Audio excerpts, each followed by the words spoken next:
Kusa siyang pupuno, no? So yun ang gamit nila kasi magtitimpla sila ng kape.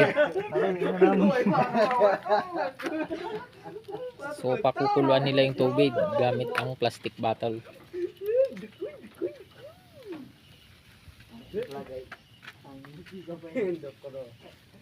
Malapit na ang kumulo. Bilis, no?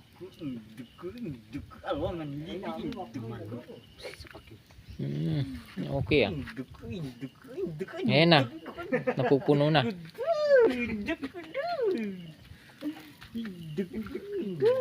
Mainit na yan. Ba, napapaso na siya. Diyan may renta ka pa man. Ito, agram niya. Sumalpad niya. Maging jiwi tatawag. Stina. Kukulo ba yan? Kukulo yan, sir.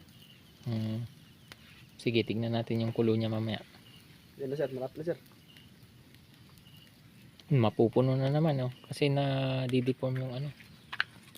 Pero hindi siya nasusunog. Mga survival talaga kayo, no? Galing sa lalang kamukhaw niya sila, sir. Galing tong mga ano, galing sa Lanao to. Kamukhaw na. Galing bungkoy. Bukid ng Lanao. Kaya madiskarte. Ayan yung kung walang tubig, sir, yung nyug.